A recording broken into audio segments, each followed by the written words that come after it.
All right, well, this week our assignment was to talk about students in social studies today and what it means to be a student in social studies today.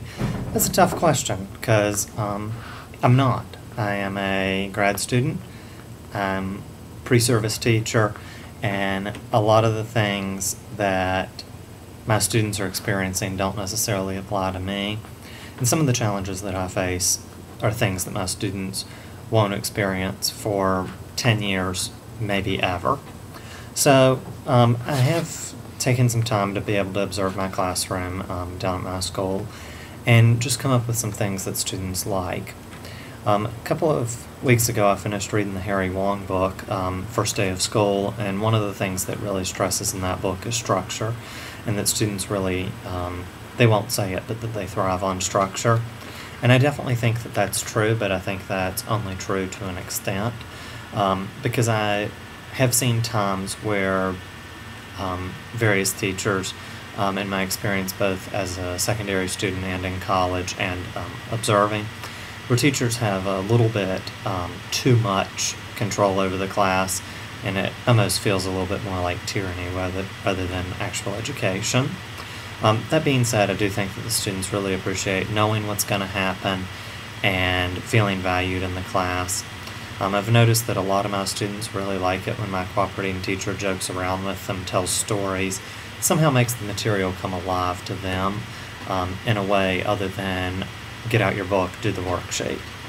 An interesting thing that I've noticed that my students really like is background music, like when they're doing so-called silent activities, such as actually worksheets, working on notes, and some of the art projects that they've done.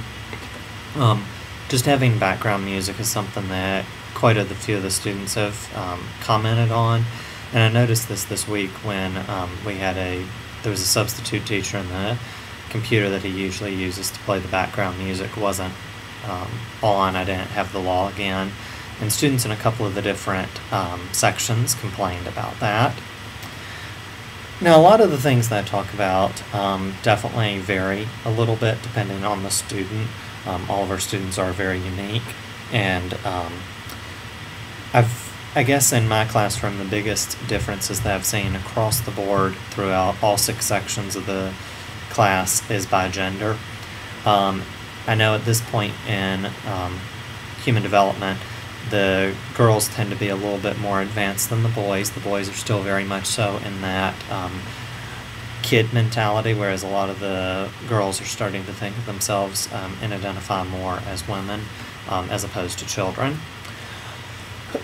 I know that the guys really appreciate the joking, the laughing, the poking fun at each other, even from the teacher. And the girls seem a little bit more serious. And I'm not sure if they actually feel that way or if they're just trying to act that way because other folks are. It's a very interesting dynamic to watch progress, and as the semester goes on, I imagine that one's going to get a little bit more interesting. One thing that I've noticed really across all students in all of the classes is that they're very dualistic. There's white and there's black. There's really no gray area. The students don't get that there's all of this in between, and they just really struggle with that concept.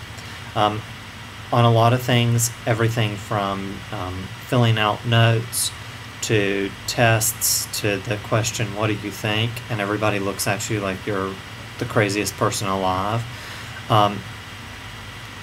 These students see the teachers as a source of knowledge, and really something that I hope that I'm able to do some during the fall, and that my cooperating teacher will pick up the rest during the spring, is really helping the students learn how to think and be critical, think about different stuff like that, so that they are able to say dissenting opinion and understand that sometimes there is a right and a more right, and sometimes there's 2 wrongs, sometimes there's more than 2 wrongs. And so it's just, that was something that I really didn't expect, but I don't know where I was at when I was at my student's point in my educational career and age as well. I do see that the students are a lot of what we refer to as digital natives. They really like to be able to use technology in everything that they need to do. And a lot of the time, to me, it's really not appropriate, and there's an easier way to do it, but the students have been born and bred on laptops, iPhones, iPods, and they struggle with the idea of using a textbook, doing a worksheet, something that's not interactive, and something that doesn't involve bells and whistles.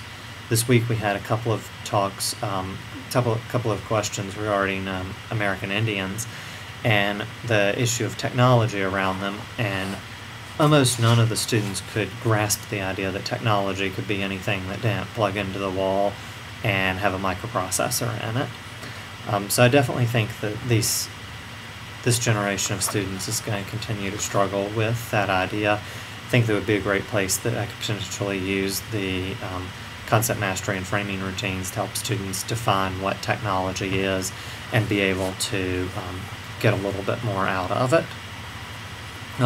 There is a resistance to that old stuff like I was talking about. They really love my cooperating teacher's active board, even though most of what he's doing on it can easily be done just with an overhead. They complain about other teachers that use an overhead to do essentially the exact same thing he does on an active board. It might be just a shiny toy, but if it gets the students engaged with their learning, I guess that's what really matters. My students have a huge affection for my cooperating teacher that I really saw yesterday when my cooperating teacher wasn't in school, because they saw him walking by because he was doing some in-service stuff, and literally over half of the class was like, "Oh, and they all ran over to the window and were trying to wave and get his attention, and it really annoyed the substitute more than it should have. But they definitely appreciate him. He jokes around with them and has just really great rapport with the students and really great classroom management. So I think that, like I talked about last time with the issue of being liked as a teacher, this is telling me more and more that that is important. Another place that I've noticed that the students really struggle with technology and the old is handwriting. I know that my handwriting is atrocious, as is many, if not most, of the students. I've not seen anything turned in cursive and don't actually know if that's even taught anymore. That would be a good thing to ask. And then their print is pretty bad. They are so accustomed to, well, let me just type it. And there's laptops in the classroom. And so that's definitely a change that's going to happen. I'm not sure if it's good or bad, but it is what it is, and I don't really see it changing at all, really ever. Within the classroom, there is a lot of self-grouping that goes on. The students try to self-group by gender, boys at one table, girls at another, and then really one side of the classroom will have all boys, the other side has all girls. And the teacher can always threaten to do boy, girl, whenever the students are acting out of line, and that's a threat. I know that in a couple of years that threat probably won't work